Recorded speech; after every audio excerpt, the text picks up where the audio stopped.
Dulu aku pernah ngata-ngatain One Punch Man Season 2 dan aku sudah bilang kalau animasinya bakal jelek. Aku cuma lihat dari trailernya doang dan aku sudah bisa nilai kalau ke depan animasinya ya bakal buruk. Ini semua bukan karena aku cenayang, tapi karena aku tahu cara menilai animasi. Nah, One Punch Man Season 3 itu sudah diumumkan. Meskipun belum ada trailernya dan belum ada staffnya, tapi aku skeptis sama animenya. Kira-kira kenapa begitu? Jadi ayo baraya kita simak videonya sampai habis di Guru Wibu Dewa Anime Gembul.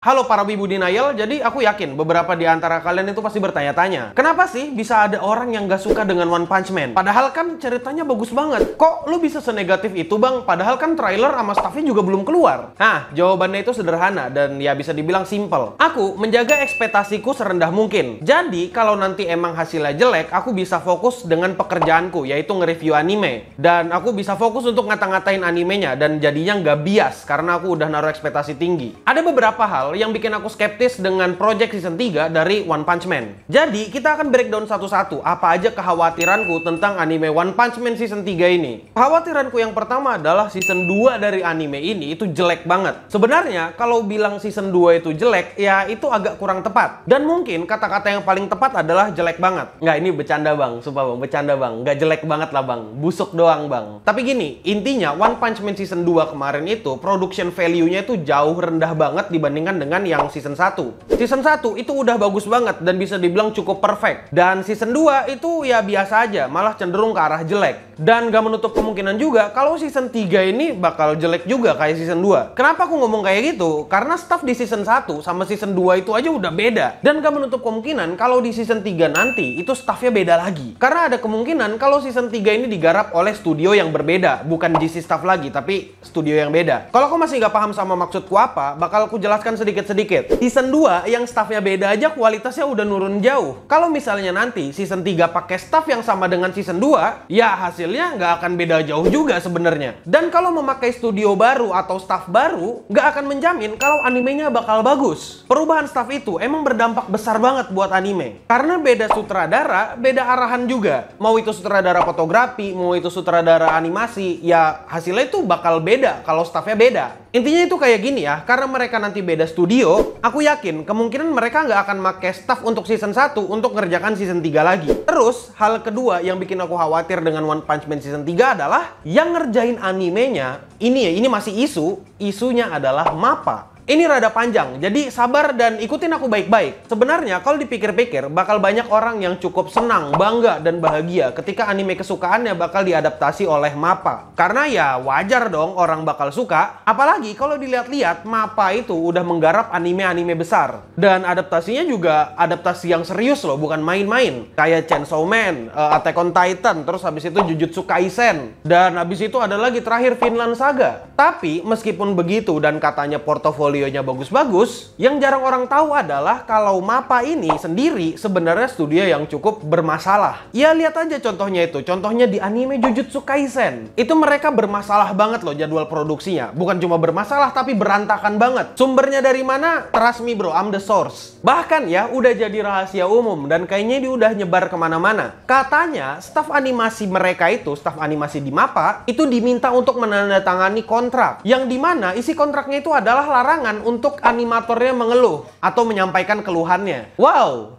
keren. Emang studio MAPPA sebermasalah itu ya? Ya meskipun banyak jargon-jargon kayak MAPPA Effect atau seberapa bagusnya industri anime setelah kehadiran MAPPA, tapi ya pada dasarnya MAPPA di dalamnya belakangan ini agak kacau, terutama dalam 2 atau 3 tahun terakhir. Ya tapi pada dasarnya itu cerita untuk lain hari. Untuk sekarang kalian bisa beli baju kode redeem di bit.ly/tokocs. Ya please beli, please. Demi apapun. Nah, orang-orang itu kebanyakan berpikir kayak gini, wah ini studionya bagus nih, ini MAPPA nih. Pasti kualitasnya ya nggak bakal beda jauh sama Jujutsu Kaisen. Nggak bakal beda jauh juga dengan Vinland Saga. Orang-orang pada dasarnya berpikir kalau studio sama, maka kualitasnya akan sama. Yang dimana itu agak miskonsepsi. Dan ini bakal ku bikin videonya sendiri, jadi jangan khawatir dan tunggu aja. Cara kerja studio itu sebenarnya sederhana dan cara kerjanya kayak gini. Studio itu punya prioritas masing-masing. Project mana yang lebih menguntungkan bagi bagi mereka itu pasti bakal digarap duluan. Mau itu menguntungkan secara pribadi atau secara finansial, ya itu tergantung bagaimana kebijakan studio itu sendiri. Contohnya kayak gini, ada Jigoku Raku sama Attack on Titan.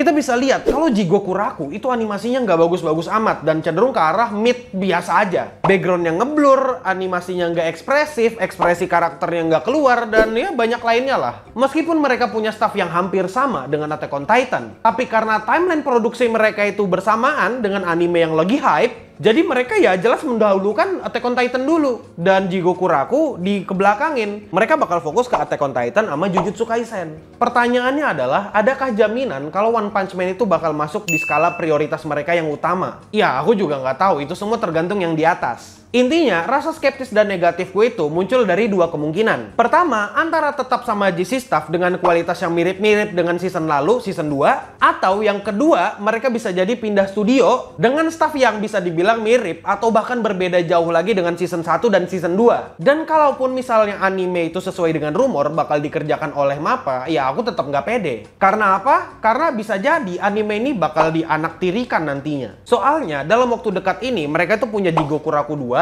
punya Jujutsu Kaisen, terus Attack on Titan Final Season yang nggak tahu sampai kapan itu finalnya. Terus ada movie yang namanya Maboroshi, dan yang terakhir ada Buchigiri. Itu kurang lebih project mereka di tahun depan kurang lebih ada 5 itu. Dan bahkan ya masih berjalan di tahun ini. Semuanya ini mirip banget dengan kasusnya GC Staff yang kemarin-kemarin. Di beberapa tahun lalu, GC Staff itu mengambil banyak project, dan akhirnya mereka juga ngambil One Punch Man season 2, dan akhirnya lahirlah anime jelek itu. Tapi begini Baraya, sebenarnya saya tidak bermaksud untuk merendahkan kemampuan MAPPA beserta staffnya untuk mengadaptasi anime One Punch Man season 2 nanti. Tapi jelas ya Baraya, kalau saya itu sedikit skeptis dengan One Punch Man season 3. Mengingat season 2 itu udah ampas banget ya. Dan sebenarnya Baraya, saya juga berharap kalau nanti season 3 itu bakal lebih bagus. Karena kalau dipikir-pikir, agak sayang rasanya kalau gambar dari Murata Sensei itu dibikin jelek. Ya, mending baca manganya aja yang udah kelihatan artnya bagus. Tapi gimana sih pendapat kalian tentang nanti One Punch Man season 3? Kira-kira bakal gimana produksinya? Coba komentar di bawah. Ya, mungkin segitu aja dulu ya, Baraya Wibu Denial sekalian. Saya admin guru Yami Dewa Anime mengundurkan diri untuk sekarang. Karena ini udah jam 5, aku nggak ada jam. Stay clean and sound.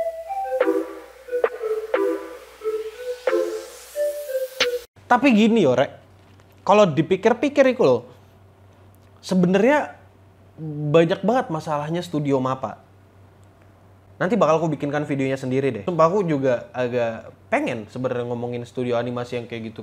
Ya tapi apalah daya ya, kalau misalnya penonton tidak tertarik misalnya, atau misalnya penontonnya tidak cukup pintar untuk memahami, tapi nggak apa-apa. Nanti kapan-kapan kita bikin.